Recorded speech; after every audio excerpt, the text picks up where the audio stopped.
স্বাগত জানাই সবাইকে চাঁলখালি ঐতিহাসিক হরিমেলায়, যে হরিমেলা 200 বছরেরও বেশি তার ঐতিহ্য বহন করে চলেছে। লোকমুখে কথিত আছে, এখানে এসে ভগবান শ্রীহরির কাছে যে যা কিছু চায়, সে তার মনের ইচ্ছা মনস্কামনা যদি ভগবান শ্রীহরির কাছে করে, তো ভগবান শ্রীহরি তার মনের ইচ্ছা পূরণ করেন। আমি দূর থেকে বসে ভগবানের কাছে প্রার্থনা করেছিলাম আমি যেন এখানে আসতে পারি এবং এখানকার ভিডিও সবাইকে দেখাতে পারি। তো ভগবান শ্রীহরি আমার মনের ইচ্ছা মনস্কামনা পূরণ করেছেন।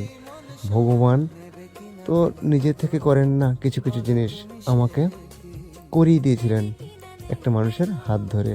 তিনি হলেন আমাদের বিধায়ক দেবেশবাবু। তার দ্বারাই আমি এই কাজ সম্পূর্ণ করতে পেরেছি। আর তাই এখানে আমাকে আসতে দেওয়ার জন্য ভগবান শ্রীহরির চরণে আমার কোটি কোটি প্রণাম। আর বিধায়ক দেবেশবাবুকে আমার মনের অন্তর থেকে অসংখ্য ধন্যবাদ ও তার চরণে ধন্যবাদ প্রণাম। আমি চাই আমার ভিডিও যে যে দেখছো, যেখান থেকে দেখছো, একবার হলেও এখান থেকে এসে ঘুরে যেও আর নিজের মনের ইচ্ছা মনস্কামনা ভগবান শ্রীহরির কাছে রেখে যেও। ভগবান শ্রীহরি অবশ্যই তার মনের ইচ্ছা পূরণ করবেন। রাধে।